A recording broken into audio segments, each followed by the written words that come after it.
المخلوقات ہیں. اگر ہم علم حاصل نہ کریں تو ہم اشرف المخلوقات نہیں ہیں. کسی بھی چیز کو اگر آپ کو جاننے کی ضرورت ہے اور آپ جاننا چاہتے ہیں تو سب سے پہلے جو اسٹیپ اور سیڑھی تمہیں ملے گی وہ کیا ہے؟ علم ہے. انسان کو اگر انسان دوسرے انسان کو جاننا چاہتا ہے تب بھی علم کی ضرورت ہے. یہ تو خالق کو جاننا چاہتا ہے, مخلوق کو صرف اتنے علم کی ضرورت ہونی چاہیے. اسی لیے میں ایک واقعہ کہہ کر کے اپنی بات ختم کرتا ہوں کہ علم کی اہمیت حضرات صحابہ کرام کے یہاں بہت زیادہ تھی.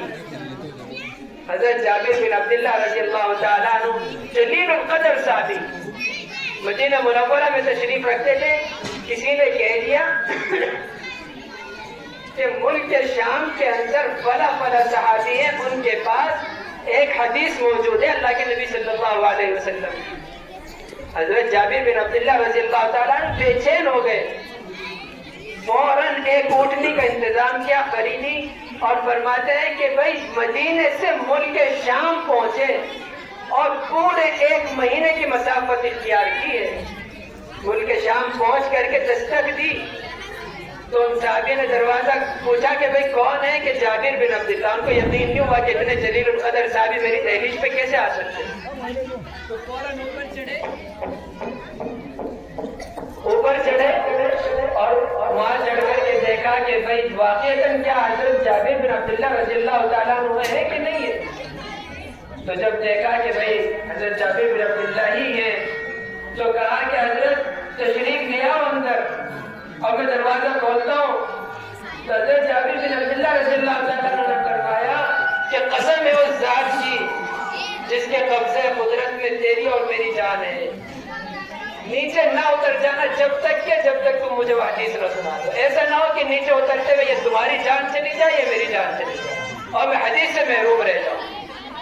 تو حضرت جابر بن عبداللہ رضی اللہ تعالیٰ عنہ نے وہیں کھڑے ہو کر کے حدیث سنی اور پھر جب تک وہ نیچے آتے رہے تو اونٹنی کا جو رخ تھا وہ موڑ کر کے واپس مدینے کی طرف کر دیا تھا.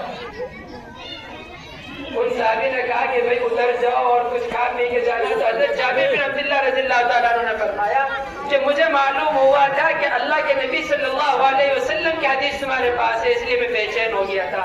اب میں ایک لمحہ یہ گوارا نہیں کروں گا کہ مدینہ منورہ سے دوری. تو فوراً کچھ کھائے پیے بغیر فوراً واپس چلے گئے. آج افسوس کے ساتھ یہ کہنا پڑتا ہے کہ آج ہمارے مدارس خالی ہیں, ہماری مساجدیں خالی ہیں, ہمارے مکاتب خالی ہیں, ہماری خانقاہیں خالی ہیں. آج اپنے گھروں میں جا کر کے اس چیز کو نوٹ کرنا اور سروے کرنا اپنے گھروں کا, اپنے محلوں کا. آپ کے گھر میں اگر کوئی پوشیدہ کتاب ملے گی تو وہ قرآن پاک ہوگی. جا کر کے دیکھیے گا اپنے گھروں میں تاخچوں میں جو کتابیں قرآن پاک سجائی ہوئی ہے نا, اس کے اوپر جو ہے دھول آ گئی ہے.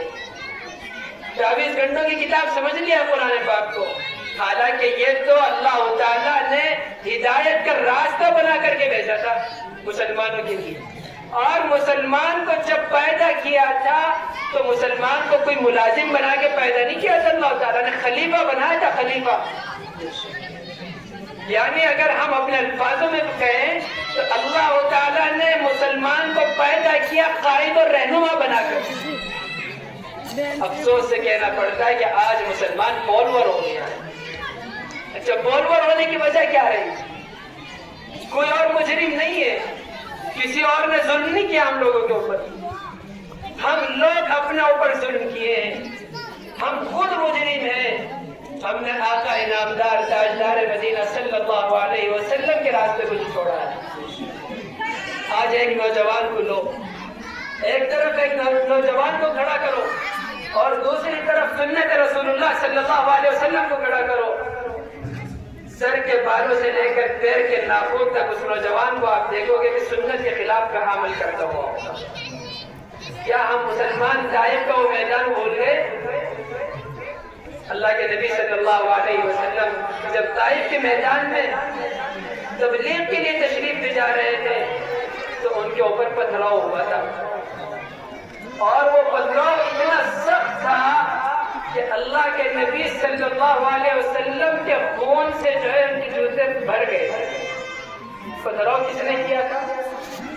پتھراؤ امت نے کیا تھا رسول پر۔ اس چیز کا درد آپ اس طرح سمجھ سکتے ہیں کہ اگر کسی آدمی کو نے کسی کو تھپڑ مار دیا تو اس کو اتنا فکر نہیں ہونے کا، اتنا رنج و غم نہیں ہونے کا۔ ہاں اگر اس کی اولاد نے اس کو تھپڑ مار دے تو کتنا غم ہوگا۔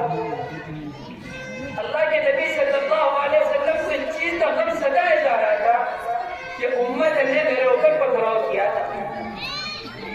ہاتھ اٹھ گئے آقا نامدار تاجدار مدینہ محمد رسول اللہ صلی اللہ علیہ وسلم کے، اور یہ کہا کہ اللہ تو نے تو مجھے لاڈلا حبیب کہا ہے، آپ نے تو مجھے کہا ہے کہ کائنات تمہارے لیے ہے، یہ کہا ہے کہ جو زمین بنا رہا ہوں اور آسمان اور زمین اور اس کے اوپر جتنی چیزیں ہیں وہ سب تیرے لیے ہے۔ اے اللہ یہ اتنی کشادہ زمین ہے لیکن آج میرے لیے تنگ کرتی جا رہی ہے۔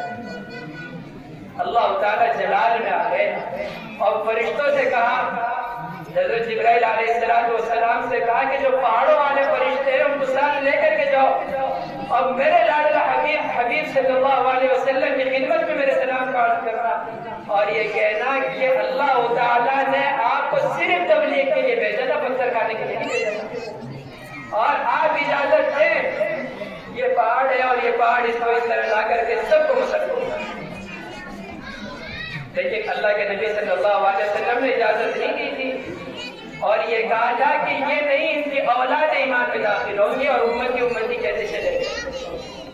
افسوس آج امت کو ان کا چہرہ اچھا نہیں لگتا، ان کا پہناوا اچھا نہیں لگتا۔